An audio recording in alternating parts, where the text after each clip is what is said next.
மக்களுக்கு உபயோகமா இல்லாததும் இருக்கு. சரி, நம்ம நான் வகுப்புக்குள்ள ரெக்கார்ட் ஸ்டார்ட் போகலாம். பண்ணிட்டேமா, நீங்க ஓகே சார், ஓகே சார். ஓம் சூர்யாய சோமாய மங்களாய புதாயச குரு சுக்ர சனியச்ச ராகுவே கேதுவே நமக. குரு பிரம்மா குரு விஷ்ணு குரு தேவோ மகேஸ்வரகா குரு சாட்சாத் பரபிரம்ம தஸ்மை ஸ்ரீ குருவே நமக. நான் இன்னைக்கு சொல்லி கொடுக்கறது பாத்தீங்கன்னா உங்களுக்கு ரொம்ப ரொம்ப உபயோகமா இருக்கும். முதல்ல 1, 5, 9 திரிகோண விதிகளின் திசை நடந்தா என்னென்ன நடக்கும் நடக்காது அப்படிங்கறதுதான் இப்ப சொல்ல போறோம். ஒரு சின்ன ராசி கட்டம் போட்டுக்கோங்க. அதுல ஏதாவது ஒரு லக்னம் போட்டு அந்த லக்னத்துக்கு 1, 5, 9ங்கிறத முக்கோணமா போட்டுக்கோங்க. நோட்ஸ் தான் கொடுக்க போறோம். கடைசியில ஒரு ஜாதகம் பார்க்க போறோம்.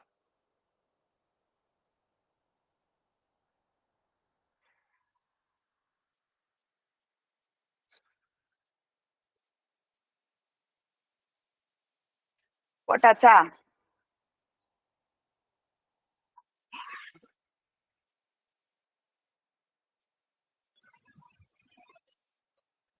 இப்ப எழுதிக்கோங்க. புத்தி நடத்தும் கோள்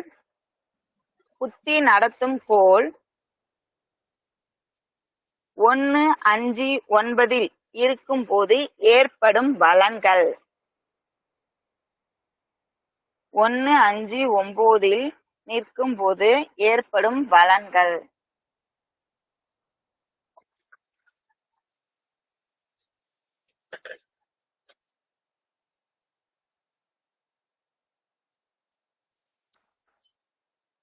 ஒன்னு 5, 9 நிற்கும் போது ஏற்படும் பலன்கள்.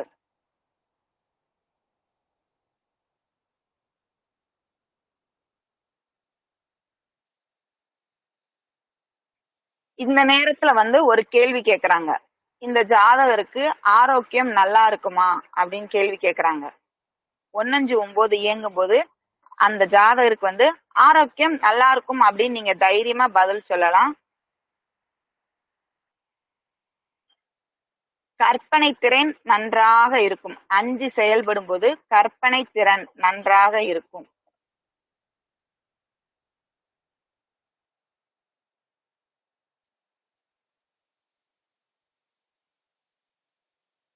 ஒன்னு 5, 9 செயல்படும் போது சுய கௌரவம் அப்படிங்கறது ரொம்ப பார்ப்பாங்க.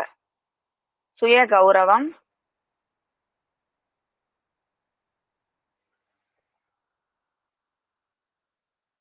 சமூக சேவையில் ஈடுபாடு. 1, 5 செயல்படும் போது அவங்கதான் இந்த அரசியல்வாதிகள் ஜாதகங்கள் பூரா 1, 5, 9 இதா இருக்கும். எழுதிக்கோங்க. அப்ப இந்த மாதிரி தசாபுத்திகள் நடக்கும்போது ஒருத்தவங்க அரசியல் சம்பந்தமா கொஸ்டின்ஸ் கேக்குறாங்க அப்படின்னா வாய்ப்புகள் இருக்கு அப்படிங்கறத நம்ம யூகிக்கலாம்.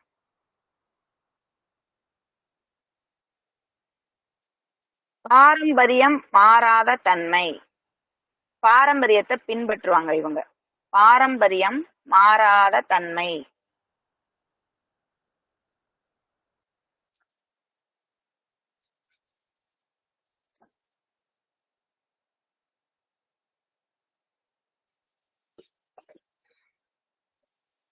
சமூக சேவையில் ஈடுபாடு. இயற்கையை பாதுகாக்கும் தன்மை. இயற்கையை பாதுகாக்கும் தன்மை. குழந்தை பிறப்பு. அப்ப இந்த 1, 5, 9 இயங்கும் போது குழந்தை பிறக்கிறதுக்கு வாய்ப்பு இருக்கா அப்படின்னு சொல்லி கேட்டாங்கன்னா இதற்கான பதில்கள் இருக்கும் அப்படிங்கிறது தான். குழந்தைகள் மூலம் சந்தோஷம். சமூக சேவை ஈடுபாடு. அப்புறம் மேடம், பாரம்பரியம் மாறாத தன்மை.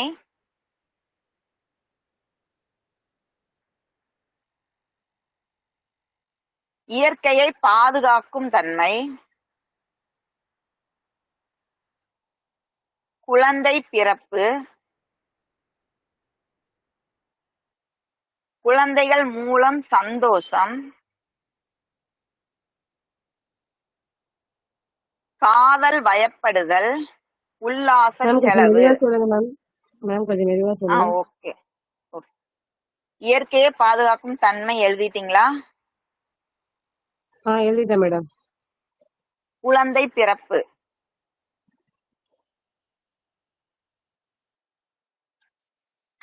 Okay ma'am. குழந்தைகள் மூலம் சந்தோஷம்.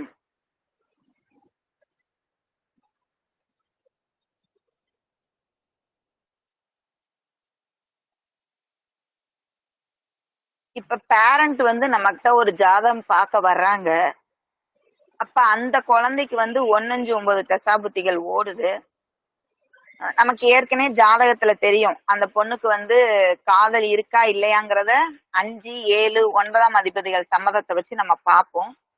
சோ தசாபுத்திகள் அந்த 1-9 சம்மதத்தோட ஓடும்போது பொண்ணுக்கு காதல் இருக்கா அப்படின்னு கேட்டா காதல் இருக்கு, கவனமா இருங்க அப்படிங்கறதான் நம்ம சொல்லணும். அதுக்குதான் இங்க வந்து காதல் வயப்படுதல். இந்த தசாபுத்திகள் ஓடும்போது யாரா இருந்தாலும் காதல் வயப்படுவாங்க. நடு வயசா இருக்கிறவங்க திருமணம் அப்படிங்கிற பந்தத்துக்குள்ள போவாங்க.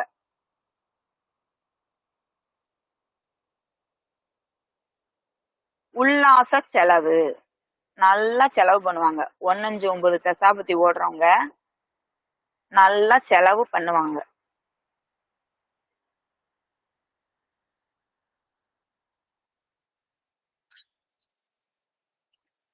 ஆன்மீக ஈடுபாடு.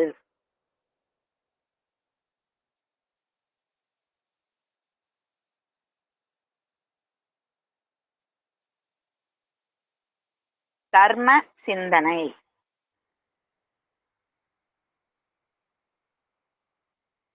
மந்திரம். அடுத்து யோகா.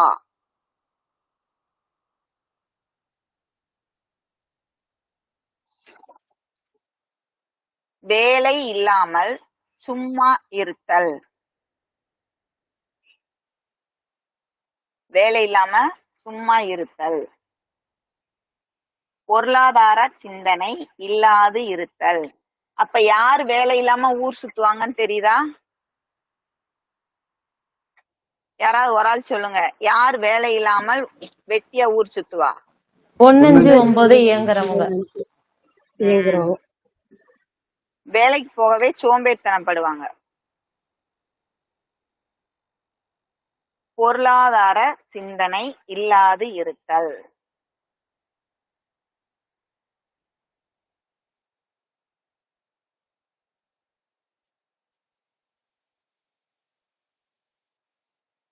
ஓர் இடத்தில் ஒழுங்காக வேலை பார்க்காமல் வேலையை மாற்றிக்கொண்டே இருத்தல். இப்ப ஒருத்தவங்க நம்மகிட்ட வந்து கொஸ்டின் கேக்குறாங்க, நான் வேலையை மாத்திக்கலாமா, இப்ப இருக்க இடத்த விட வேற வேலையை மாத்திக்கலாமான்னு கொஸ்டின் கேக்குறாங்க. அப்ப 1-9 தசாபுத்தி ஓடுது. நீங்க என்ன ஆன்சர் பண்ணுவீங்க? மாத்திக்கலான்ட்டு தான் பண்ணணும்.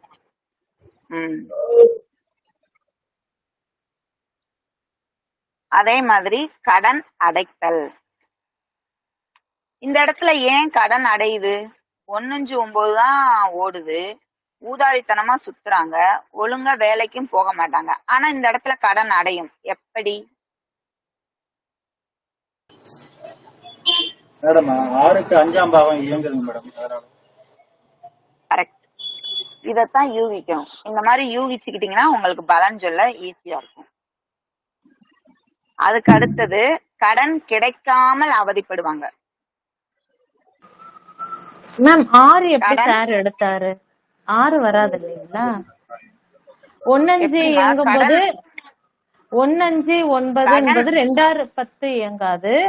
3-7-11 70%, 4-8-12 30%. இல்லடா குட்டிமா, கடன் அப்படிங்கறது எந்த பாவம்? 6ஆம் பாவம். அதை அடைக்கணும்னா உனக்கு எந்த பாவம் இயங்கணும்? பணம் வரவு வரணும் இல்லைங்களா? வந்தாதானே அடைக்க முடியும். அப்ப 2-12. கடன் அடைக்க எந்த பாவம் இயங்கணும்? எந்த ஒரு பாவத்தையும் உடைக்கணும் அப்படின்னா அதுக்கு 12. 6க்கு 12 5. ஓகே. அப்ப இப்ப இவருக்கு 1-5-9 ஓடுதா, அப்ப கடன் அடையுமா? Okay ma'am. மேம் எனக்கு இன்னும் ஒரு டவுட். ஆக்சுவலா இது என்ன கிளாஸ் மேம்? திருமண தோஷ சாமியம் முடிஞ்சிருச்சா? திருமண தோஷ சாமியத்துல உங்களுக்கு தேவையான விதிகள் எல்லாமே கொடுக்கப்பட்டாச்சு. சார் வந்து 2 நாள் கிளாஸ் எடுக்கிறேன்னு சொல்லியிருக்காங்க. சாரோட பேட்டர்ன் வந்து வேற, என்னோட பேட்டர்ன்ஸ் வந்து வேற. அடுத்தது வந்து பாத்தீங்கன்னா நம்ம அப்பப்ப வந்து திருமண பொருத்தம் வந்து ஆய்வு வகுப்பா நம்ம போட போறோம். ஏன்னு கேட்டீங்கன்னா நம்ம கிளாஸ வந்து அந்த ஒரு நாள் கிளாஸ்ல இதுதான் மேட்ரு அப்படின்னு தெரிஞ்சுக்கிட்டதுக்கு அப்புறம் கிளாஸ்க்கு ஒரு ஸ்டூடெண்ட் 2 ஸ்டூடெண்ட் தான் வராங்க. கிட்டத்தட்ட 19 பேர் பணம் கட்டின இடத்துல 4 பேர் வந்தீங்க, 5 பேர் வந்தீங்க, நான் கிளாஸ் நடத்தினேன். ஒரு ஆள் 2 ஆள் மட்டும் வந்தா நான் எப்படி கிளாஸ் பண்றது? ஆக்சுவலா நான் கிளாஸ் முடிச்சுட்டேன். முடிச்சதுக்கு அப்புறமும் சரி லாஸ்ட் 2 நாள் கிளாஸ் தான் அட்டன் பண்ணுவோம் சொல்லி யாருமே கலந்துக்கிடல. 2 பேர் 3 பேர் வச்சு நான் எப்படி வகுப்பு நடத்துறது? Okay ma'am. இல்ல நீங்க 1-5-9 இந்த தசாபுத்திகள் எப்படி இயங்கும் அப்படின்ற ஒரு வகுப்பு போடுறதா சொன்னீங்க இல்லைங்களா? அந்த வகுப்பு தான்மா இது, அந்த வகுப்பு தான் இது. அதுக்கு நான் பணம் கட்டவே இல்லையே. திருமண தோஷ சாமியத்துல இருக்கிறதுனால உங்களுக்கு அந்த குரூப் அந்த வகுப்பு கொடுக்குறோம். Okay okay ma'am. Thank you ma'am.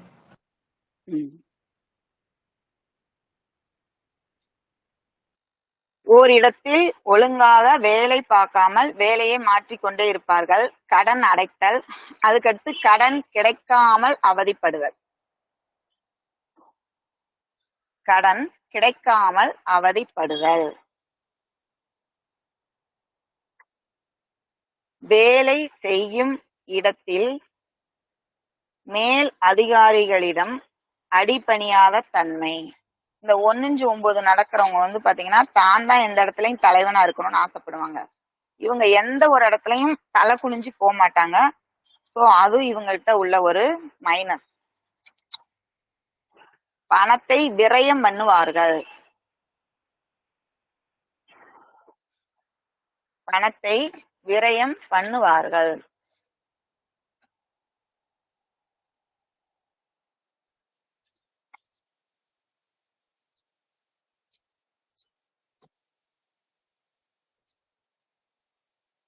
கொடுத்த வேலையை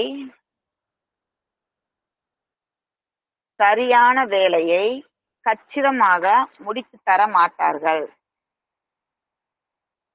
ஒரு வேலை இவங்ககிட்ட கொடுத்தோம்னா அதை கச்சிதமா முடித்து தர மாட்டார்கள். அதனால் கெட்ட பெயரும் வாங்குவார்கள். சரி இவங்கதான் வேலை பார்க்க மாட்டாங்க, இவங்க அடுத்தவங்களை வச்சாவது வேலை பார்ப்பாங்களா அப்படின்னு பார்த்தா அடுத்தவர்களிடம் வேலை வாங்க சிரமப்படுவாங்க.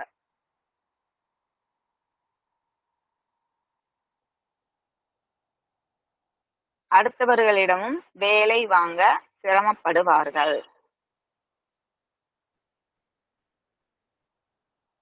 வேலையில் பொறுப்பு உணர்ச்சி இல்லாது இருத்தல்.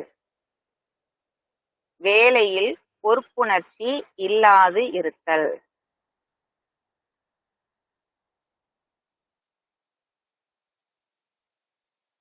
இப்ப இந்த 1-5-9ல இவ்வளவு விஷயங்கள் சொல்லியிருக்கேன்.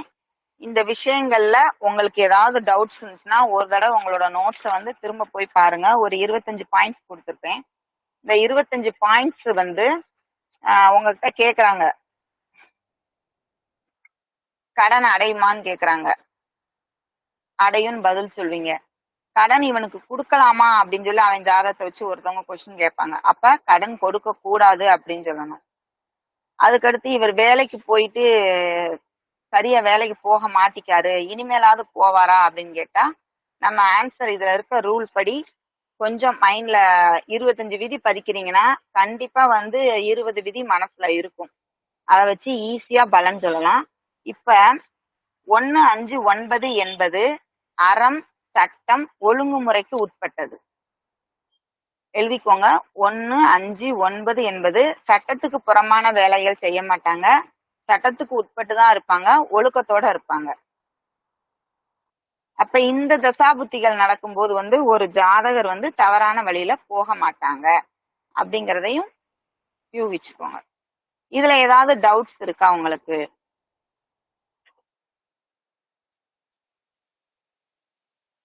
யாருக்காவது சந்தேகம் இருக்கா? அம்மா இப்போ வேலை கிடைக்கிறேன்னு ஒருத்தவங்க வந்து கேக்குறாங்க, 1-5-9 தசாபுத்திகள் நடக்கிறப்போ கிடைக்கும்னு சொல்லலாமா இல்ல கிடைக்காதுன்னு சொல்லலாம்? அதுக்கு தான் நோட்ஸ் கொடுத்துருக்கேன். நோட்ஸை ஒரு தடவை படி. அதாவது கிடைச்சாலும் வந்து அவங்க ஒரு வேலையில நிரந்தரமா இருக்க மாட்டாங்க. இவங்க வேலைக்கு போறதையே விரும்ப மாட்டாங்க. அதாங்கம்மா, விருப்பம் இல்லாம நிறைய பேர் கேட்பாங்கல்ல, வந்து வேலைக்கு போலாமா அப்படின்ட்டு அவங்களோட. வேலைக்கு வேலைக்கு போவாங்க, அந்த வேலையில நிலைக்க மாட்டாங்கன்னு சொல்லிட்டு முடிச்சிடணும். ஓகேங்க. மேடம், கடன் வாங்க வேற அவதிப்படுவார் எந்த பாவத்தை சேர்த்தது மேடம்? இப்ப 1-5-9ல இருக்கும்போது வந்து பாத்தீங்கன்னா இவங்க ஊதாரித்தனமா நிறைய பணம் செலவுப்படுவாங்க. சரியா? வேலைக்கு மேடம். போக மாட்டான். அப்ப கையில பணம் இல்லைன்னா அடுத்தவங்ககிட்ட தானே கேட்பாங்க. ஏன்னா 1-5-9 இருக்குங்கும் போது இவங்கிட்ட சொத்து பத்து எல்லாம் இருக்கும். சரிங்களா? அத வச்சுக்கிட்டு கடன் வாங்கி சொத்தை அழிக்கக்கூடிய ஒரு நிலைமை செய்யக்கூடியவங்களா இருப்பாங்க. சோ இவங்க ஒரு தடவை செஞ்சதா மறு தடவை பார்த்தாங்கன்னா யாரும் கடன் கொடுப்பாங்களா? தர மாட்டாங்க மேடம். அத வச்சுதான் கடன் கொடுக்க மாட்டாங்க. இவங்களுக்கு கடன் கிடைக்காது அப்படிங்கிற ஆன்சர். இப்போ ஓகே 1-5-9 எனக்கு நடக்குது. நான் வந்து சார் நான் ஹவுசிங் லோன் அப்ளை பண்றேன், எனக்கு கிடைக்குமா அப்படின்னு சொல்லி கேட்டா, பொறுங்க உங்களுக்கு 2-6-10 தசாபுத்தி வரட்டும், காத்துருங்க, இப்ப போனீங்கன்னா கிடைக்காது அப்படின்னு சொல்லணும்.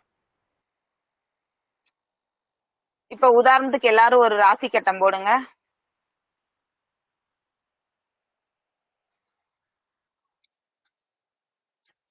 ஒன்னாம் இடத்துல சுக்கிரனை போடுங்க. லக்னம் வந்து துலாம் லக்னம் போட்டுக்கோங்க. லக்னத்திலே சுக்கிரன் போட்டுக்கோங்க.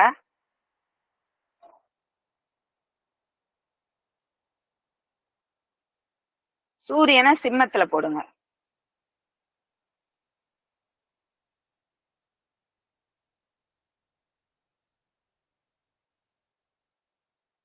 மேசத்துல செவ்வாய் போடுங்க. இப்ப சுக்கிர திசையில சுக்கிர புத்தி நடக்குதுன்னு வச்சுக்கோங்க. சுக்கிரன் 1ல உட்கார்ந்துருக்காரு. அப்ப இந்த நேரத்துல வந்து இவர் ஆடம்பர செலவு உடையவரா இருப்பாரு. இந்த நேரத்துல நான் வந்து என் சொத்தை வச்சுட்டு கடன் கேட்க போனா எனக்கு கடன் கிடைக்குமா அப்படின்னு நம்மகிட்ட கேக்குறாங்க. நீங்க என்ன சொல்லணும்? உங்களுக்கு சுக்கிர திசை தனது புத்தி நடக்குது, 1-5-9 இயங்கும் போது வந்து உங்களுக்கு கடன் அப்படிங்கிறது எங்க போனாலும் கிடைக்காது அப்படின்னு சொல்லணும். அதுக்கு அடுத்தது சுக்கிர திசையில தனது புத்திக்கு அடுத்து என்ன வரும்? சூரிய புத்தி வரும். சூரியன் எங்க உட்கார்ந்துருக்காரு? அவர் இடத்துல உட்கார்ந்துருக்காரு. ஆச்சு. சிம்மத்துக்கு 11ஆம் வீட்டுல 11. அந்த 11 ஒற்றைப்படையா? அப்ப அவங்களும் வந்து இப்படித்தான் இருப்பாங்க அப்படின்னு சொல்லிட்டு சுக்கிர திசையில செவ்வாய் புத்தியில தான் உங்களுக்கு கடன் கிடைக்கும். செவ்வாய் 6ல இருக்காரா? மேசத்துல செவ்வாய் போட்டீங்களா? மேம் லக்னத்துக்கு 7 வருதுங்க. லக்னத்துல 7ல போட்டீங்களா? செவ்வாய் தூக்கி 6ல போட்டுருங்க. இது மீனத்துல. மீனத்துல போட்டீங்கன்னா அந்த 6ஆம் பாவம் இயங்கும் போது அவருக்கு கடன் கிடைக்கும்.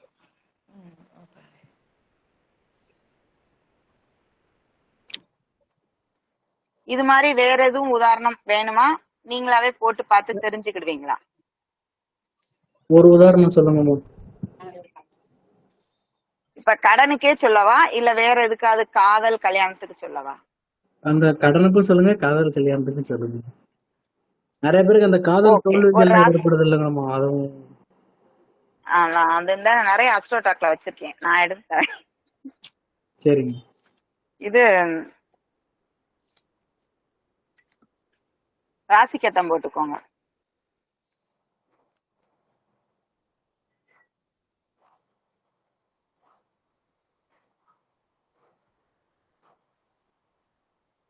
ராசி கட்டம் போட்டு மீன லக்னம்.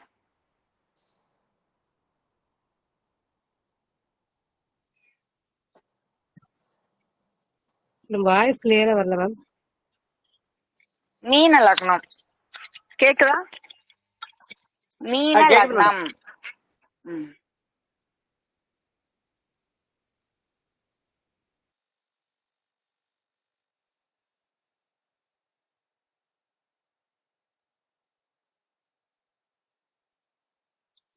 லக்னத்துல செவ்வாய் மாந்தி.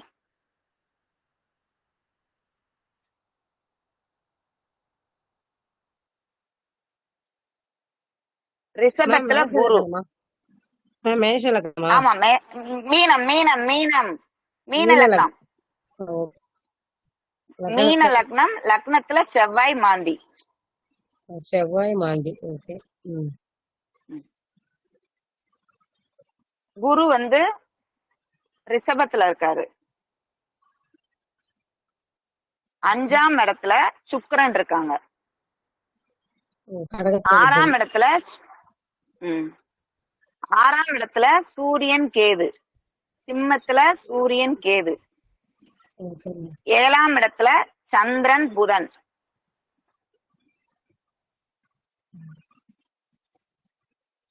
10ஆம் இடம் தனுசுல சனி. 12ஆம் இடத்துல ராகு, அதாவது கும்பத்துல ராகு. கீழே எழுதிக்கோங்க. திதி சூன்யம் வந்து மகரமும் சிம்மமும். திதி சூன்யம் மகரமும் சிம்மமும். இது ஒரு ஆண் ஜாதகம்.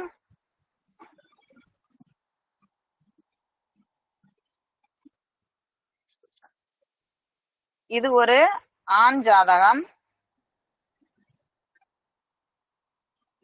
வயசு வந்து 35 வயசு 9 மாசம் 15 நாள். வயசு 35 வயசு 9 மாசம் 15 நாள்.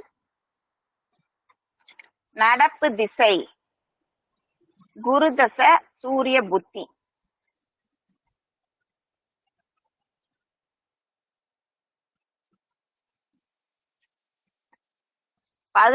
செப்டம்பர் 2025 வரைக்கும் இருக்கு.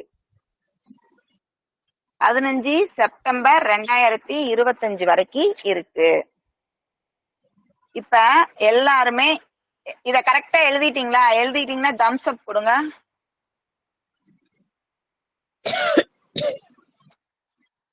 எழுதிட்டீங்க. Okay okay. இப்ப இவங்களுக்கு சூரிய புத்தி நடக்குது. சரியா? சூரிய புத்தியில இவங்க நம்மகிட்ட வந்து கேக்குற கேள்வி வந்து என்னன்னு கேட்டீங்கன்னா, தடைபற்ற திருமணம் நடக்குமா? பாருங்க, நடக்குமா நடக்காதா அப்படின்னு. நடக்காதுங்க மேம். ஓகே, தாட்சாயினி பதில் நடக்காது. அடுத்தவங்க ஒன் பை ஒன் சொல்லுங்க. பேர் ஒரு பிரச்சனையோட நடக்குமா? ஒரு பிரச்சனையோட நடக்குமா? சரி, தனுசு வந்து ஒரு பிரச்சனையோட நடக்கும் சொல்லியிருக்காரு. அடுத்து வரிசையா சொல்லுங்க, தெரிஞ்சதை சொல்லுங்க. அப்பதான் நம்ம போய் அடுத்தடுத்த வகுப்பு போய்கிட்டே இருக்கலாம். ஒரே வகுப்புல உட்காந்துட்டே இருக்க முடியாது. ஆமா, 7ஆம் அதிபதி 8ல இருக்கிறதுனால கொஞ்சம் வம்பு வழக்கு மேடம். 7ஆம் அதிபதி நீங்க இப்ப தசா புத்தியே பார்க்க வேண்டாம். நான் கேக்குற கேள்வி, இவங்க வந்து நான் முதல்ல கேள்வியவே சொல்லிட்டேன். நிச்சயம் பண்ணி தடைப்பட்டிருக்கு, அது மீண்டும் நடக்குமான்னு கேட்டிருக்காங்க. இப்ப புத்திநாதன் எங்க இருக்கான்? அந்த திரிகோண விதிப்படி இது நடக்குமா நடக்காதான்னு பாருங்க.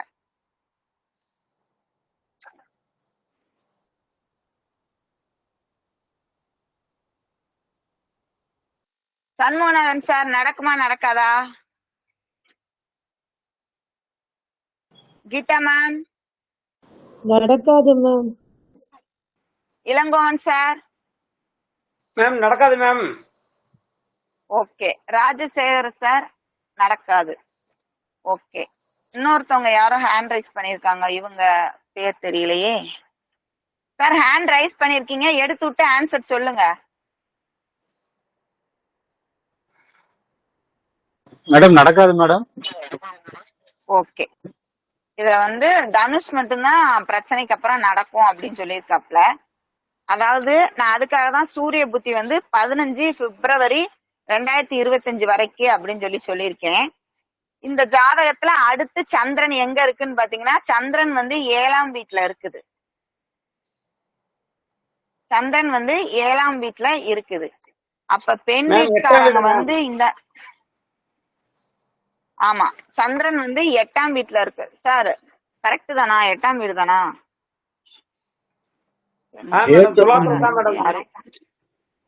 சார் 7ல தான் சார் சந்திரன் இருக்காரு பாருங்க சார். மீனத்துக்கு நேர் எதிர கண்ணில தானே இருக்காங்க. சரிங்களா? அப்ப இந்த திருமணம் நடக்கணும் அப்படின்னா ஒற்றைப்படைகளோட தசாபுத்தி வரணும். இவங்களுக்கு நடக்கிறது 2, 6, 10. 6ல உட்கார்ந்துருக்காரு சூரியன், வலுவா உட்கார்ந்துருக்காரு, கேது கூட உட்கார்ந்துருக்காரு. அப்ப இந்த பிரச்சனை நடக்காது. நின்ன திருமணம் நின்னதுதான், மீண்டும் நடக்காது. இந்த திருமணம் நடக்கணும் அப்படின்னா சூரிய புத்தி முடியணும். முடிஞ்சு சந்திர புத்தி வந்தாதான் அதுக்கப்புறம் வேற பொண்ணே கிடைக்காம வேற வழி இல்லாம வேணா திரும்ப அந்த இதுக்கு போவாங்க. சரி, இன்னொரு ஜாதகம் எழுதிக்கோங்க அப்படியே. இப்ப எழுதுனது ஆண் ஜாதகம், அடுத்து எழுத போறது பெண்ணோட ஜாதகம். இப்ப புரியுதா? இப்ப புரியும் நினைக்கிறேன். இந்த ஜாதகத்தை வச்சு சொன்ன விஷயம் புரிஞ்சதா? திரும்ப சொல்லணுமா? ஓகே. அடுத்த ஜாதகம் ஒரு பெண்ணோட ஜாதகம். லக்னம் வந்து சிம்ம லக்னம். லக்னம் சிம்ம லக்னம்.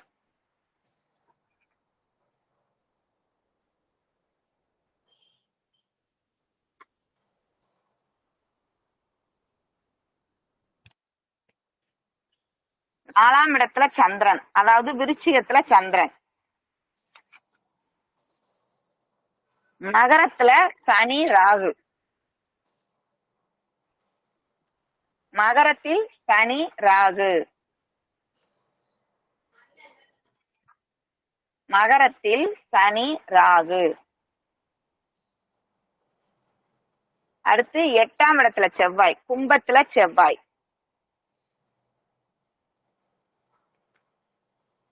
சுக்கிரன் வந்து மீனத்துல உச்சம்.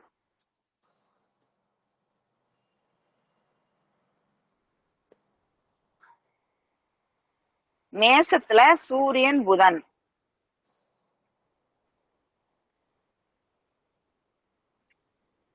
பதினொன்னாம் இடத்துல அதாவது மிதுனத்துல குரு மாந்தி. 12ஆம் இடத்துல கேது.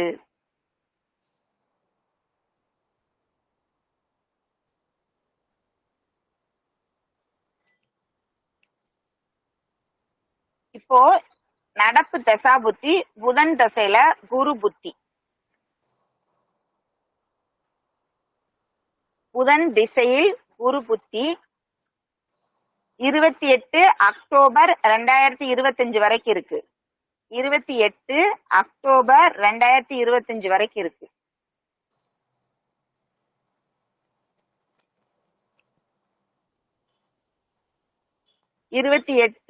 அக்டோபர் 2025 வரைக்கும் இருக்கு. மேடம் லக்னம் என்ன மேடம்? சிம்ம லக்னம் சார். ஓகே. இதுக்கு திதி சூன்யம் வந்து மகரமும் துலாமும். திதி சூன்யம் மகரம் துலாம்.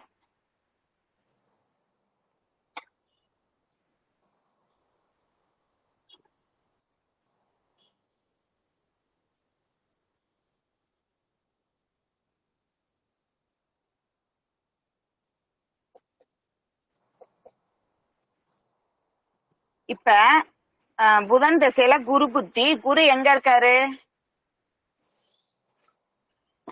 11ல.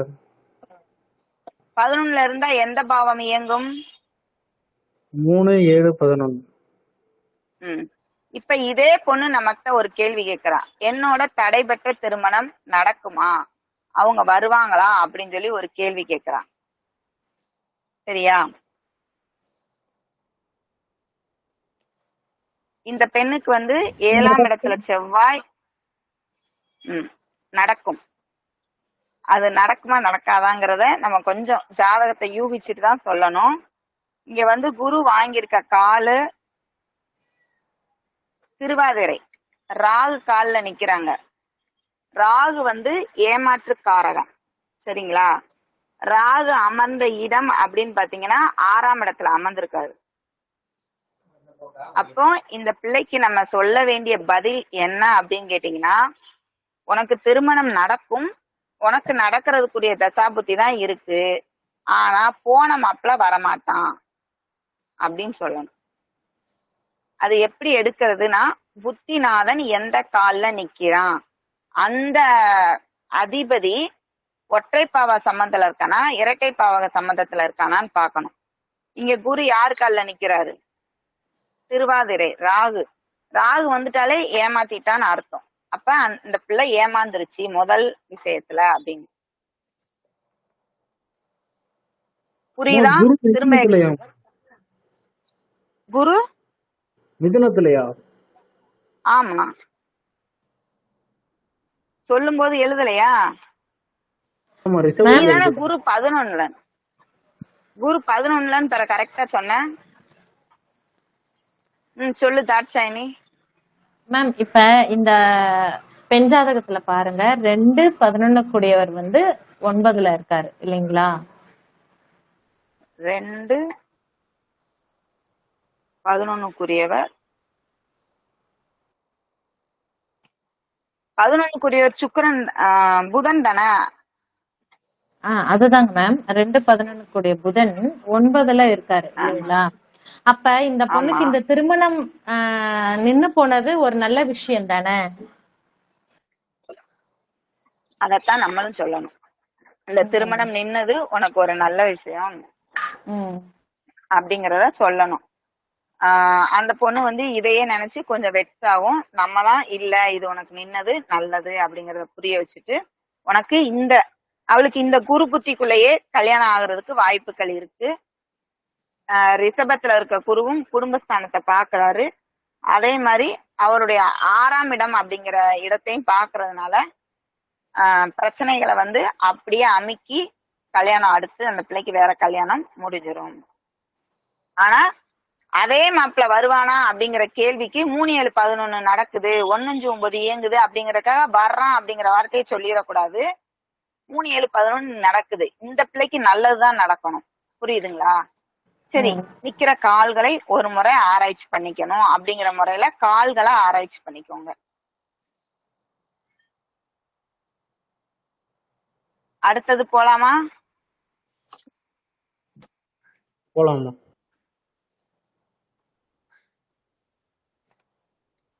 மேம் அப்புறம் இன்னொரு ஒரு டவுட்டுங்க மேம். கேளுங்க.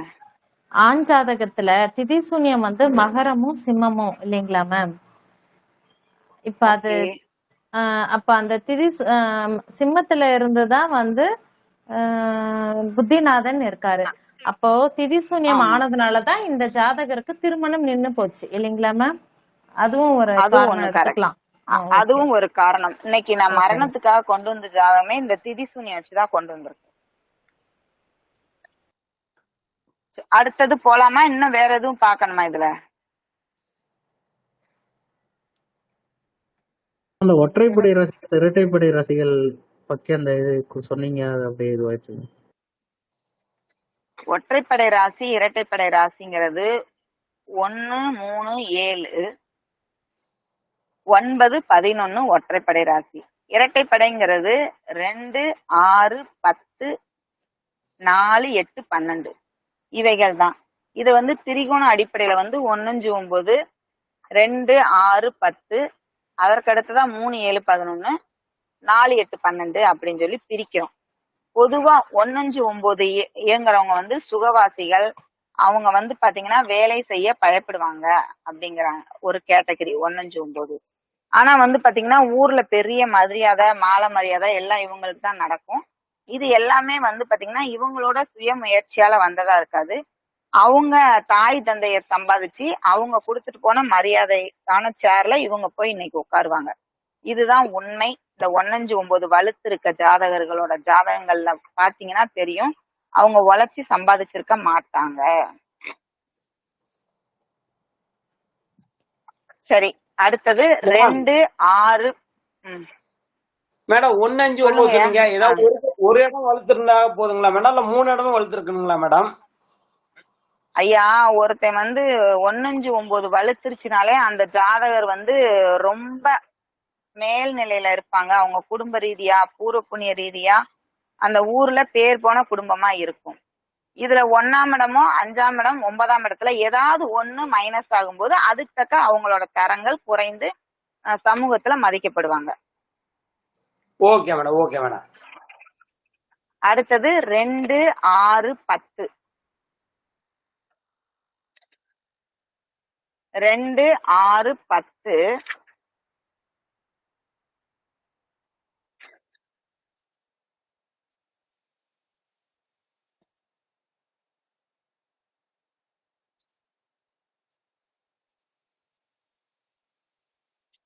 2-6-10 புத்தி நடத்தும் கோள் இருக்கும்போது பலன்கள். மேடம் வணக்கம். வணக்கம். நான் கொஞ்சம் லேட்டா ஜாயின் பண்ணிட்டேன். நாளைக்கு கரெக்டா வந்துடுறேன். எனக்கு இந்த வீடியோ ரெக்கார்டிங் அனுப்ப முடியுமா? வீடியோ ரெக்கார்டு உண்டுமா, நீங்க பாத்துக்கிடலாம். இப்ப இந்த 2-6-10 இருந்து எழுது. 2-6-10 புத்தி நடத்தும் கோள்கள் இருக்கும்போது பலன்கள். இந்த 2-6-10 புத்தி நடத்தும் கோள்கள் இருக்கும்போது பாத்தீங்கன்னா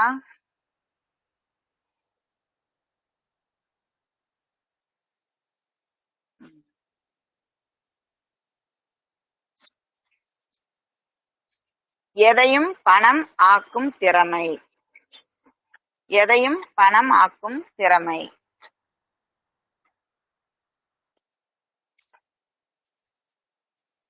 2-6-10 இயங்கும் போது பொருளாதாரம் நல்லா இருக்கும், நல்ல வருமானம்.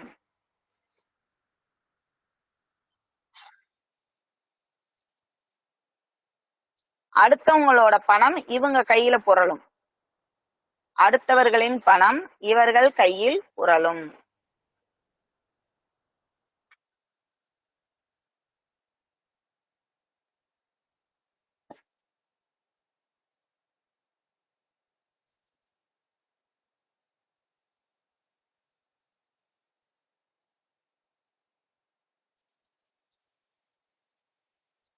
கடன் வாங்குவது. அசையும் அசையா சொத்து சேர்க்கை.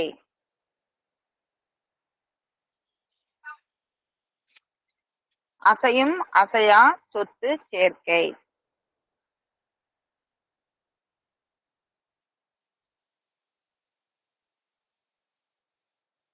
போட்டித் தேர்வுகளில் வெற்றி பெறுவது.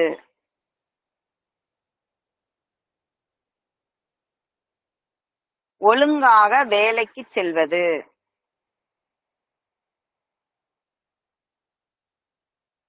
நல்ல பதவி. நிர்வாக திறன்.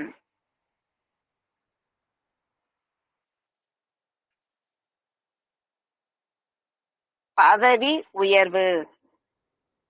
2-6-10 இயங்கும் போது பதவி உயர்வு கிடைக்கும் அப்படின்னு ரூல் சொல்லுது.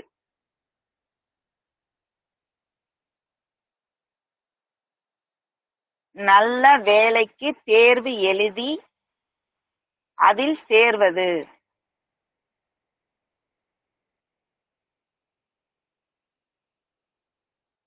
வழக்குகளில் வெற்றி.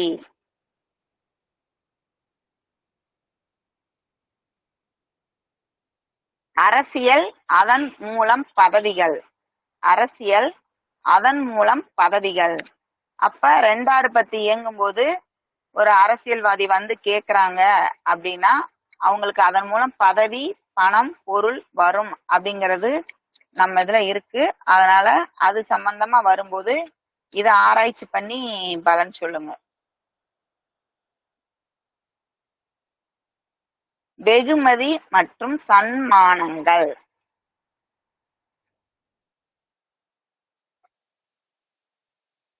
ரிசர்வ் டைப் அல்லது பிறரிடம் பேச கூச்சப்படுதல். இன்னொரு மேடம் ஒரு முறை வாட்டி சொல்லுங்க. ரிசர்வ் டைப் அல்லது பிறரிடம் பேச கூச்சப்படுதல்.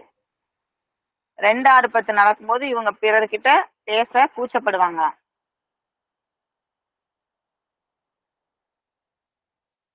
புதிய நபர்களை சந்திக்க தயக்கம்.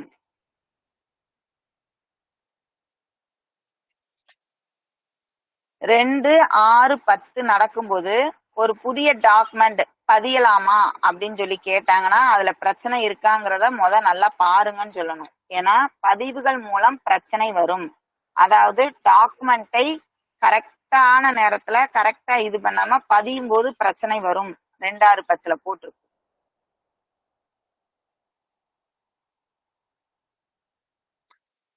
அடுத்து தொழில்நுட்பத்தில் அல்லது அதன் கருவிகளில் சந்தேகம்.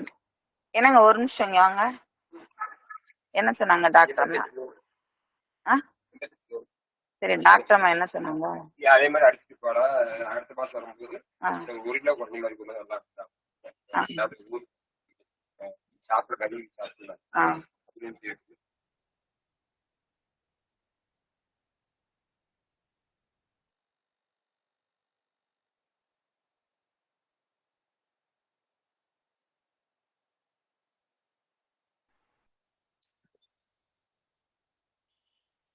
இப்ப லாஸ்ட் சொன்ன பாயிண்ட் சொல்லுங்க. தொழில்நுட்பம் மற்றும் கருவிகளில் சந்தேகம். தொழில்நுட்பம் அல்லது அதன் கருவிகளில் சந்தேகம். அடுத்த பாயிண்ட் பரிச சுகத்தை தானே மறுத்தல். இவங்க கணவன் மனைவி கூட அந்யோன்யமா வாழ மாட்டாங்க. பரிச சுகத்தை இவங்களாவே வெறுப்பாங்க.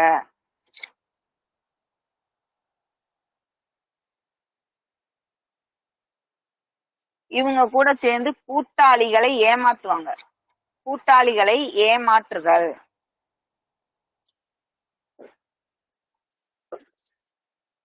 கூட்டாளிகளை ஏமாற்றுதல்.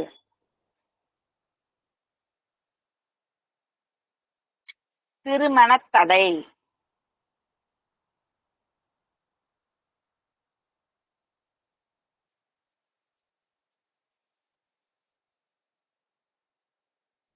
பங்காளிகள் மற்றும் தொழில் நண்பர்களை ஏமாற்றுதல். இவங்க பங்காளிகளையும் ஏமாத்துவாங்க, கூட பிறந்த அண்ணன் தம்பிகளையும் ஏமாத்துவாங்க. அதான் பங்காளி. பங்காளிகளையும் தொழில் முறையில் ஏமாற்றுதல். இந்த 2-6-10 நோய் வந்துச்சுன்னா அந்த நோய் கட்டுப்படுத்தக்கூடிய நோயா இருக்கும், குணப்படுத்தக்கூடிய நோயா இருக்கும். நோய் வந்தால் கட்டுப்படுத்தக்கூடிய நோயாகவும் குணப்படுத்தக்கூடிய நோயாகவும் இருக்கும்.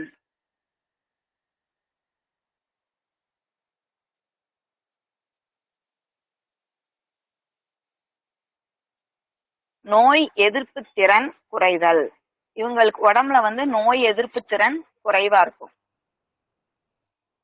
வீட்டு சிந்தனை இல்லாமல் தொழில் சிந்தனை மட்டும் வாழ்தல். வீட்டு சிந்தனையே இல்லாம தொழில் சிந்தனையோட மட்டும் இருப்பாங்க.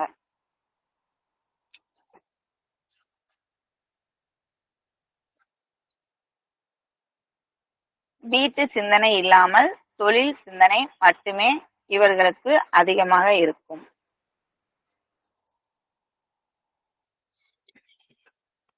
இப்ப 2-6-10 இந்த புத்திகள் நடக்கும்போது பாத்தீங்கன்னா இவங்க மனைவியை நேசிக்க மாட்டாங்க. தொழில், காசு, பணம் இதத்தான் தேடி ஓடுவாங்க அப்படிங்கறத மைண்ட்ல இது பண்ணி வச்சுக்கோங்க.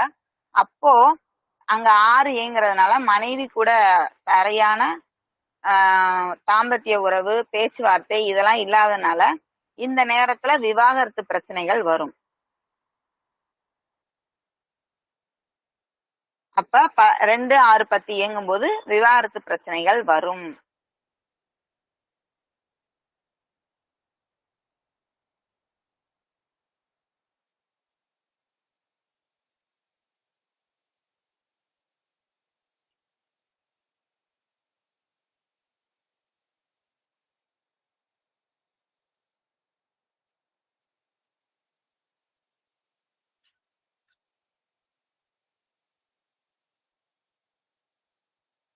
இதுல ஏதாவது டவுட்ஸ் இருக்கா?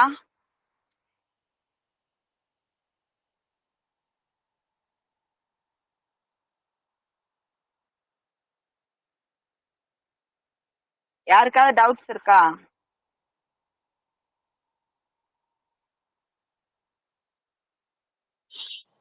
இப்ப நான் ஒரு ஜாதகம் நம்ம குரூப்ல அனுப்புறேன். இது வந்து நம்மளோட ஆராய்ச்சிக்கு ரொம்ப ரொம்ப உபயோகமான ஜாதகம். தனுஷ், இதை ஸ்கிரீன் ஷேர் பண்ண முடியுமா இந்த ஜாதகத்தை? அது ஷேர் இப்ப பண்ணா அந்த போட்டிருக்கேன். லேப்டாப்ல ஷேர் பண்ணாதாம்மா கரெக்டா வருது. இதுல பண்ணோம்னா நம்ம ஸ்கிரீன்லவும் சேர்ந்து தெரியுது. இன்னைக்கு ஒரு நாள் இத பண்ணு, இந்த ஒரு ஜாதகம். அந்த பண்றேன்.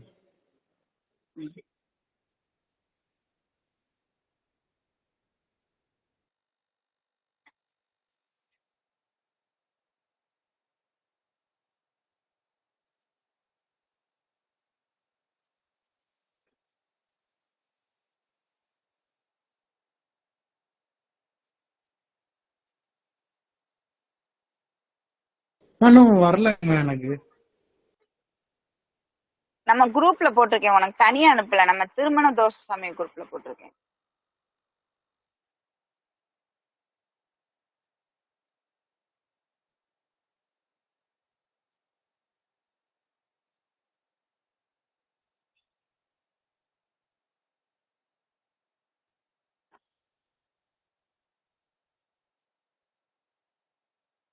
முதல்ல ஜாதகம் வந்துச்சு, கொஞ்சம் இறக்கணும்னு நினைக்கிறேன். வருதுங்களாமா? இல்ல, ஜாதகம் வரல. இப்ப என்னோட ஸ்கிரீன் மட்டும்தான் வருது. இப்ப வந்துருச்சு. கொஞ்சம் மேல மட்டும் ஏத்து. ஓகே. இன்னும் கொஞ்சம் மேல ஏத்தணும். போதும், அப்படியே விட்டு விட்டு விட்டு.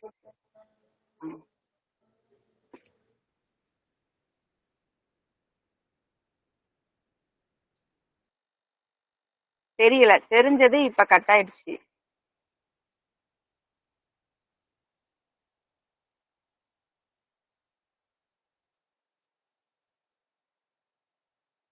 சரி, இருக்கட்டும், எடுத்து விடு, நான் சொல்றேன், அவங்க எழுதிக்கிட்டோம். மேம் 6-8 இயங்குது. ஓகே. இதேதான், அப்படியே விட்டு அப்படியே விட்டு. இப்ப இந்த ஜாதகத்தை எல்லாரும் கவனமா பாருங்க. ஐயோ, நீ விட்டினா அது போயிருது. இப்ப கரெக்டா இருக்கு. ஓகே.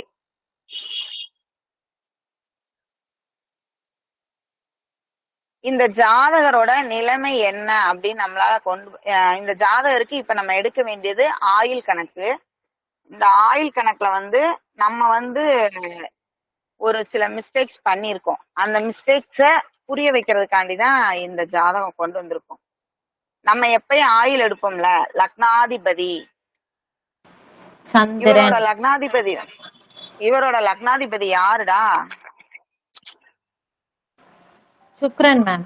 இவரோட சுக்கிரன். அவர் ராகு கூட சேர்ந்துட்டாரா? இந்த ஜாதகத்தை வந்து நீங்க நம்ம குரூப்ல தான் இருக்கு, பெறவாட்டி நீங்க பார்த்து ஒரு பிரிண்ட் அவுட் போட்டோ இல்ல எழுதிய வச்சுக்கோங்க. இப்ப ஆயுள் கணிதம் மட்டும் இத வச்சு சின்னதா சொல்லி கொடுக்கறதுக்காக கொண்டு வந்திருக்கோம். இந்த ஜாதகருக்கு வந்து லக்னாதிபதி சுக்கிரன். சுக்கிரன் வந்து ராகு கூட சேர்ந்ததுனால 15 வயசு தான் ஆயுள். சரிங்களா? லக்னாதிபதி சுக்கிரனை வச்சு 15 வயசு ஆயுள் அப்படின்னு எழுதிக்கோங்க எல்லாரும். அடுத்தது, இந்த லக்னத்துக்கு 8ஆம் அதிபதி குரு. அந்த குரு சூரியன் கூட சேர்ந்து 7 அமர்ந்திருக்காரு. அவருமே அங்க பாவ கிரகத்தோட தான் சேர்ந்திருக்காரு. அவருக்கு அது நட்பு வீடு தான். இருந்தாலும் வந்து அந்த சூரியனோட வீடு வந்து திரிசூன்யமாயிருக்கு. சோ அந்த சூரியன் வந்து 8ஆம் அதிபதி கூட சேரும்போது நன்மை தரமாட்டாரு அப்படிங்கறத இந்த இடத்துல எடுக்கணும்.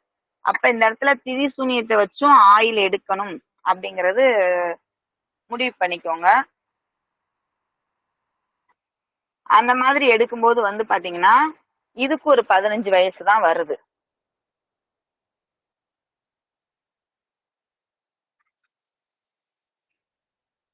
அப்ப 15 நல்லா பாருங்க, 15 30 வயசு வந்துருது. அதுக்கடுத்து சந்திரன் அப்படிங்கிறவங்க திதி சூனியத்துல மாட்டினதுனால திதி சூனியத்துல இருக்கிற கிரகத்துக்கு ஆயுள் எடுக்க கூடாது. இது வந்து நம்ம இதுவரைக்கும் சொல்லி கொடுக்கல ஆயுள் கணிதத்துல, இன்னைக்கு சொல்லி கொடுக்குறோம். அதுக்காக தான் இதை இன்னைக்கு சொல்லி கொடுக்குறோம். இத நல்லா தெரிஞ்சுக்கோங்க. திதி சூனியத்துல ஒரு கிரகம் போய் உட்காரும் போது அதை ஆயுள் கணக்குல சேர்க்க கூடாது.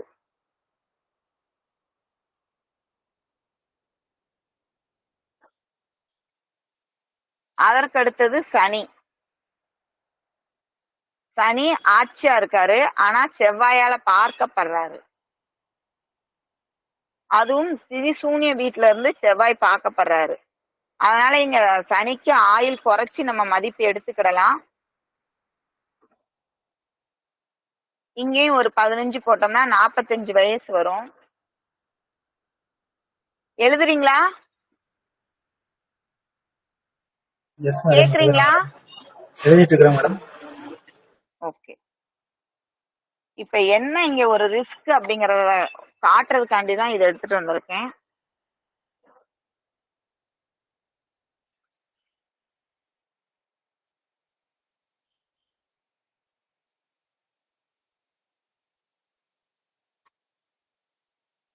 இப்ப இந்த ராசி கட்டத்தை எல்லாரும் நல்லா எழுதிக்கோங்க ஒரு தடவை. ராசி கட்டத்தை கீழே அப்படியே எழுதுங்க. மேச லக்னம், லக்னத்திலே சந்திரன் போட்டு அந்த இடம் திதி சூன்யம் அப்படிங்கறத எழுதுங்க. ரிஷப லக்னம், ரிஷப லக்னம், ரிஷபம் திதி சூன்யம்.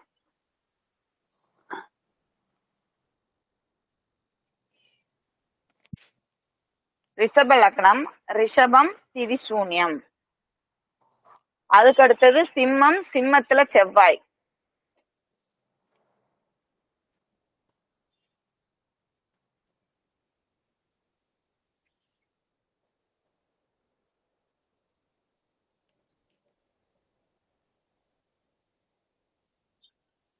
சிம்மத்துல செவ்வாய், துலாம்ல சுக்கிரன் ராகு.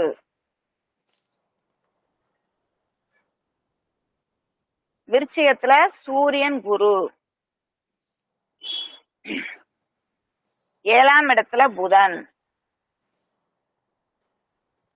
7ஆம் இடமா 8ஆம் இடம், அதாவது தனுசுல புதன்.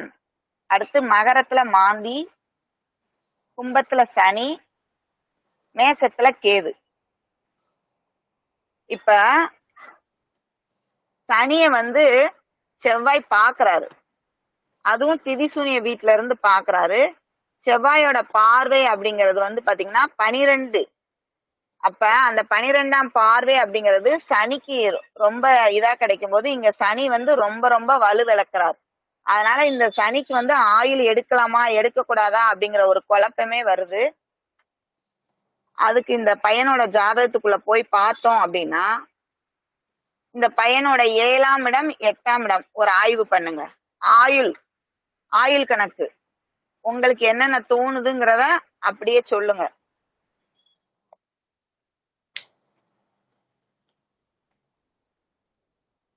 அந்த 8ஆம் அதிபதி குரு தன் வீட்டுக்கு 12ல போய் மறைஞ்சிட்டு, அதாவது பகை கிரகம் பிளஸ் வேதகனும் சொல்லுவாங்க இல்லைங்களா மேம், அந்த வேதகன் எல்லாம் எடுக்கும்போது சூரியன் வந்து குருவுக்கு வேதகன். அதனால கொஞ்சம் ஆயுள் வந்து குற்றம் இருக்கு. இப்ப நடப்பு வந்து ராகு தசா புதன் புத்தி அதையும் எடுத்துக்கோங்க. ராகு வந்து அவயோகி இந்த ஜாதகருக்கு. பிளஸ் புதன் புத்தி. ஆமாங்க மேம். அப்ப புதன் தானே வந்து 8ஆம் இடத்துல இருந்து அவரு அந்த ஆயுள் இத நிர்ணயிப்பாரு. பிளஸ் ஆயுள் காரகனான சனி பகவான் வந்து அவயோகியான ராகுடைய சாரம் வாங்கிட்டார். அப்ப வந்து ஆயுள் குற்றம் ரொம்ப தீர்மானமா சொல்லுது. இப்போ இந்த பையனுக்கு புதன் தசை ராகு புத்தியில 30 வயசு நடந்துகிட்டு இருக்கு. இப்ப இந்த பையனுக்கு வந்து ஆயுள் எப்படி இருக்கும்? உயிர் இருக்குமா போகுமா? ஆயுள் பங்கம் வரும் மேம். ஆயுள் பங்கம் வரும். கரெக்ட். சரி. ஆனா ஆஹ் இ- ஆனா பிரீத்தி ஒரு பரிகாரம் பண்ணா சரியாகுமான்னு எனக்கு ஒரு டவுட் மேம். ஏன்னா சனி பகவான் வந்து உம், ம். இங்க ராசி கட்டத்திலயும் மூல திரிகோண வீட்டுல இருக்காரு.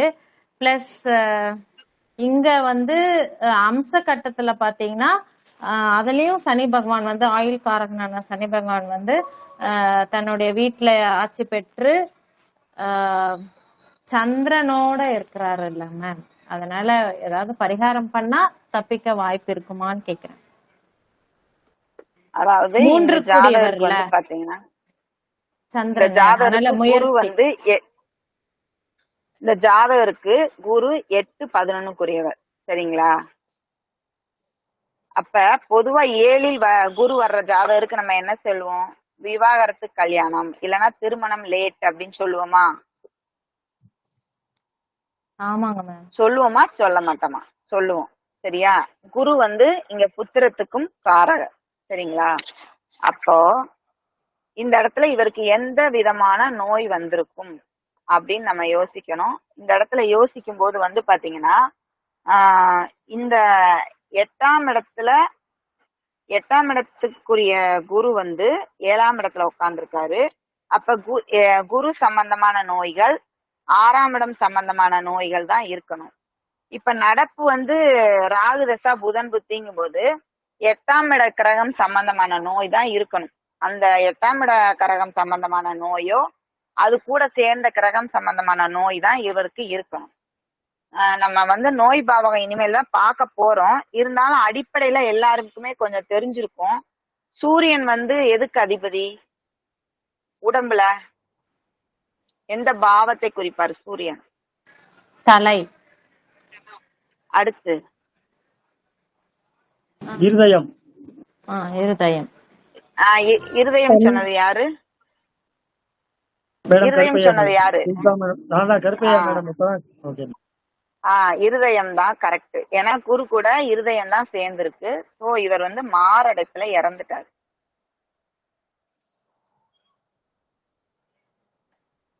அப்போ இந்த இடத்துல நம்ம ஆயுள் கணிதம் எடுக்கும் போது நம்ம ஏற்கனவே சனி செவ்வாய் சேர்ந்தா கெட்டு போகுதுன்னு சொல்லுவோம் இல்லையா? இந்த இடத்துல நம்ம வந்து சுக்கிரனுக்கு 15 வயசு எடுத்தோம். அதுக்கு அடுத்ததா வந்து பாத்தீங்கன்னா 8ஆம் அதிபதி குரு சூரியன் கூட இருக்கிறதுனால 15 வயசு எடுத்தோம். சந்திரன் வந்து திதி சூன்யத்துல இருக்கிறதுனால அவருக்கு வயசு எடுக்க வேண்டாம்னு சொன்னோம்.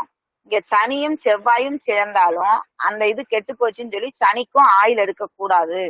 இது வந்து அனுபவத்துல இப்ப கத்துக்கிட்டது. நேத்து நான் கத்துக்கிட்டது அந்த விஷயத்த இப்ப உங்களுக்கு கத்து கொடுக்குறேன்.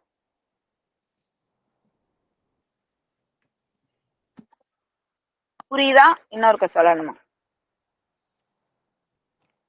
இன்னொருக்க சொல்லுங்க மேடம். மேடம் இன்னொரு டிப் சொல்லுங்க. அதாவது கடைசியா சொன்னது சொல்லுங்க. கடைசி பாயிண்ட் மட்டும் சொல்லுங்க மேம். நேத்திக்கு அனுபவத்தை கத்துக்கிட்டே மட்டும் கொஞ்சம் சொல்லுங்க மேம். அதாவது ஆயுள் கணிதம்ங்கிறதுல நாங்க வந்து எப்பயும் லக்னாதிபதிக்கு 30 வயசு, 8ஆம் அதிபதிக்கு 30 வயசு, சனிக்கு 30 வயசு, சந்திரனுக்கு 30 வயசுன்னு சொல்லி எடுப்போம். அப்படி எடுக்கும்போது வந்து பாத்தீங்கன்னா திதி சூன்யம் அப்படிங்கறத பார்க்க மாட்டோம்.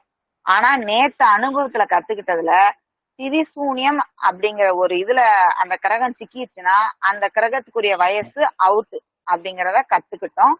இன்றைய ஜாதகத்துல வந்து பாத்தீங்கன்னா சந்திரனுக்கு ஆயுள் அப்படின்னு எடுக்கும்போது சந்திரன் திதி சூன்யத்துல போய் உக்காந்ததுனால லக்னமே திதி சூன்யமா இருக்கிறதுனால லக்னத்துக்கு அப்படின்னு சொல்லி வயசு எடுக்கல.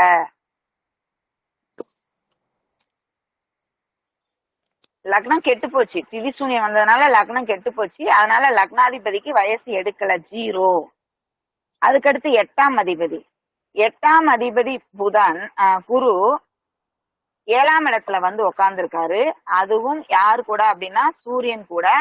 இந்த சூரியன் யார் அப்படின்னு பாத்தீங்கன்னா செவ்வாய்க்கு வந்து இந்த இடத்துல வந்து அவர் நல்லவர் தான்.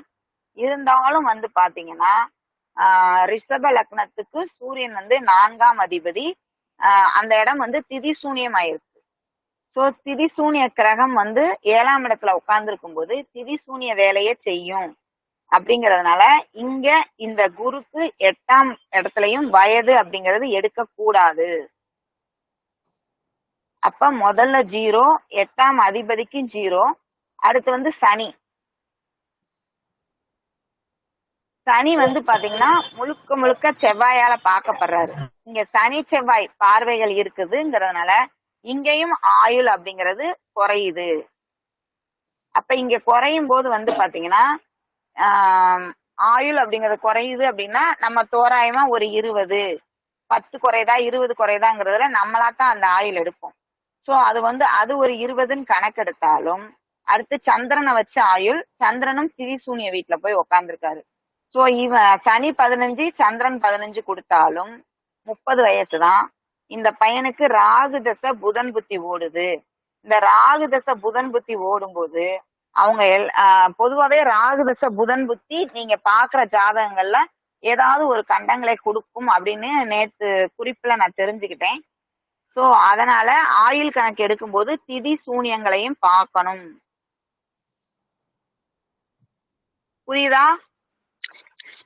புரியுதுங்கம்மா. புதன் பாருங்களேன் மேம், அஸ்தமனம் ஆயிட்டாரு.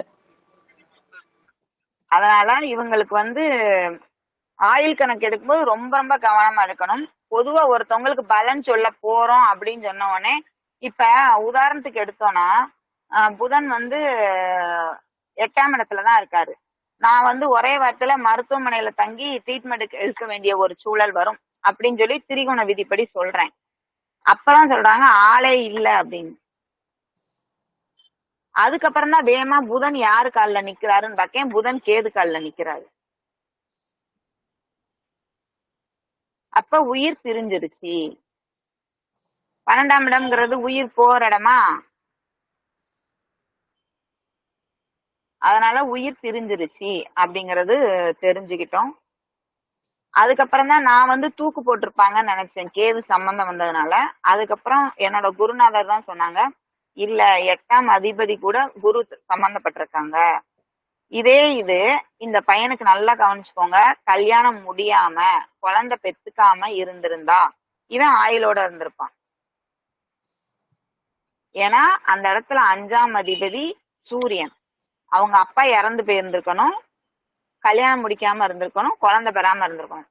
இந்த 3 விஷயமும் இவன் வாழ்க்கையில நடக்காம இருந்திருந்தா இந்த 7ல குரு உள்ளவங்களா மேடம் 5ஆம் அதிபதி புதன் வராருங்க மேடம். அதனாலதான் சார் சொல்றேன், குழந்தை இல்லாம இருக்கணும், கல்யாணம் நடக்காம இருக்கணும், அவங்க அப்பா இறந்து போயிருக்கணும். இந்த 3 இன்சிடென்டும் இவனுக்கு நடந்திருந்தா இந்த பையன் உயிரோட இருந்திருப்பான். லேட் மேரேஜ் பண்ணிருக்காங்க. அதனாலதான் 7ஆம் இடம் 8ஆம் இடம் குரு வர்றவங்களுக்கு வந்து நம்ம கவனிச்சு திருமணத்தை வந்து கொஞ்சம் டிலே பண்ணி விடணும் அப்படின்னு என்னோட பதிவு. அடுத்து பிறக்கும் போதே வந்து ஒரு சில பிள்ளைங்க வந்து பிறக்கும் போதே உள்ள வயிற்றுல ஜனிச்சிருக்கும் போதே வந்து பாத்தீங்கன்னா அது பூமியில பிறக்கும் போதே அம்மாக்கோ அப்பாக்கோ கர்மத்தை சொல்ல போகுது அப்படிங்கிற பிள்ளைங்களை வந்து பிறக்கும் போதே தர்ப்பைய பிடிச்சிட்டு பிறக்கிற குழந்தை அப்படின்னு சொல்லுவாங்களாம்.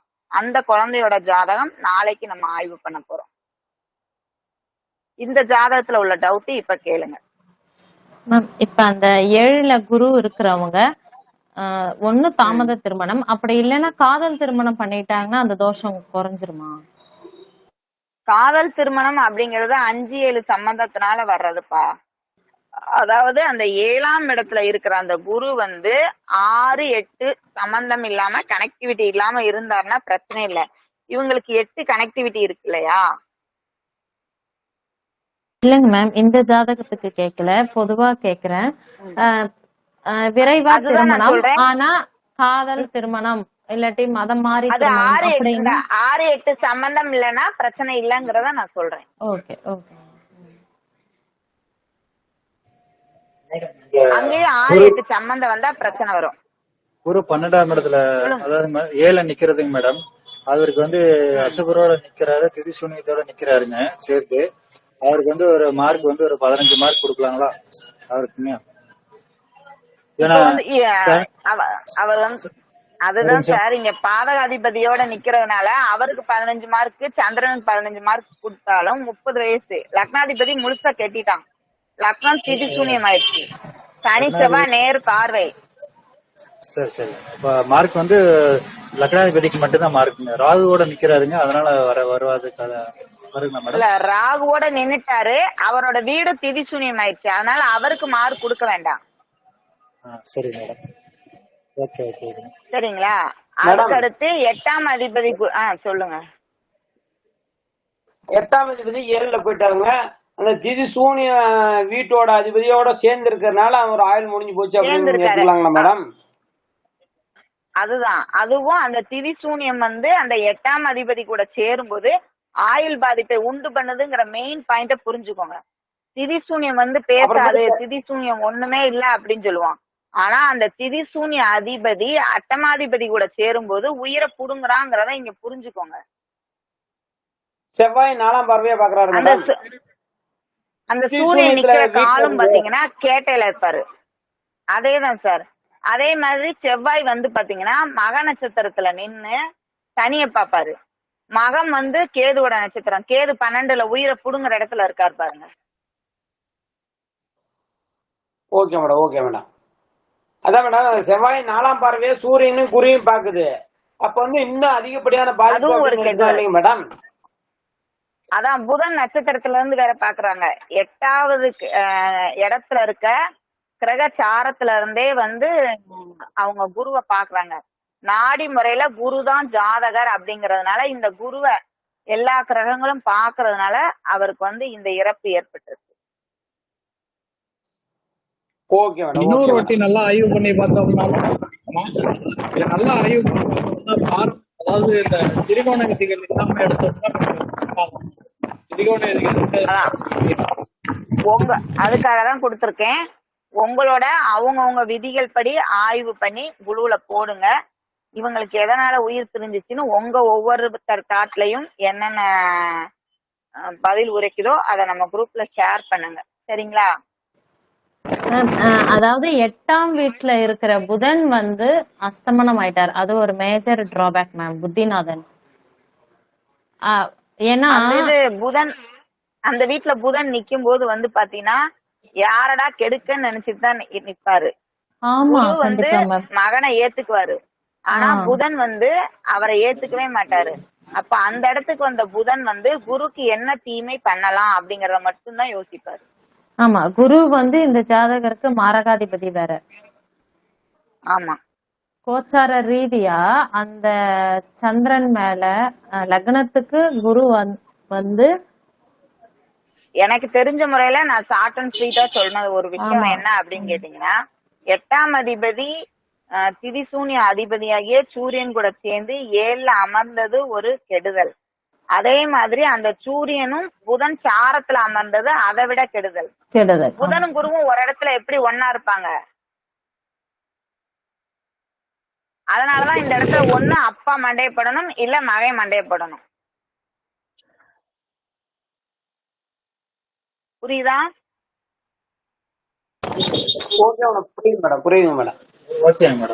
அதுதான் அவங்க உங்களுக்கு தெரிஞ்ச முறையில இதை ஆய்வு பண்ணுங்க. நாளைக்கு ஒரு சூப்பர் ஜாதகம் பிறக்கும் போதே தப்பைய பிடிச்சிட்டு பிறக்கிற குழந்தை அப்படின்னு சொல்லி ஒரு குழந்தைகள் இருக்கலாம். அதாவது அவங்க பிறக்கும் போதே இறப்பை சொல்லிட்டு பிறப்பாங்களாம். அந்த குழந்தைக்கு பேரு தான் பிறக்கும் போதே தர்ப்பையை பிடிச்சிட்டு பிறக்கிற குழந்தைன்னு பேரா. அந்த ஜாதகம் நாளைக்கு ஆய்வு பண்ண போறோம். இதே மாதிரி இறுதியில ஆய்வு பண்ண போறோம். இத இன்னும் 2 விதிகள் நம்ம என்ன பார்க்கலாம், 3, 7, 11, 4, 8, 12 அந்த விதிகள் முடிச்சுட்டு ஒரு ஜாதகம் ஆய்வு பண்ண போறோம். இது இன்னைக்கு நம்ம குரூப்ல நான் பதிவு பண்ணிருக்கேன். இதுல உங்களோட எக்ஸ்ட்ரா எஃபெக்ட் என்ன இருக்கோ அதை நம்ம குரூப்ல பதிவு பண்ணலாம். நீங்க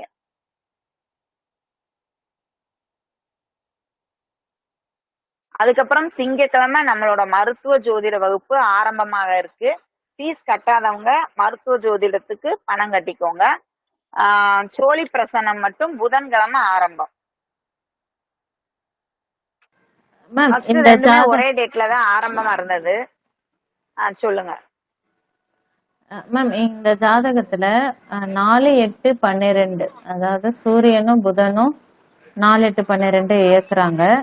1, 5, 9 இயங்கல. அது இயங்காததுனால அந்த ஜாதகர் அப்படியும் எடுத்துக்கலாம்ல மேம்? ஆமா ஆமா, புதன் புத்தி இயங்கும் போது 1, 5, 9 இயங்காதுல. அப்ப அந்த ஜாதகர் இருப்பாரா, ஆஸ்பத்திரியில அப்படின்றது இருக்காரா கேள்விக்குறி. அப்படிங்கிற கேள்விதான் நம்ம கேட்கணும். ஓகே நம்ம திரிகோண விதியும் இந்த இடத்துல ஒத்து வருது. ஓகே, இன்றைய வகுப்பு உங்களுக்கு பயனுள்ளதா இருக்கும் அப்படின்னு நம்புறேன். மீண்டும் அடுத்த வகுப்பு நாளை 7 to 8 உங்கள் அனைவரையும் சந்திப்பதில் மகிழ்ச்சி கொள்கின்றேன். நன்றி, வணக்கம். நன்றிங்க மேம். நன்றி. வணக்கம் மேம். நன்றி. நன்றி வணக்கம்மா. நன்றி நன்றி. நன்றி நன்றி. அம்மா ஸ்ரீதர் சார்கிட்ட சொல்லி கொஞ்சம் இது பண்ண சொல்லுங்கம்மா, ரெக்கார்டிங் க்ளோஸ் பண்ண சொல்லுங்கம்மா.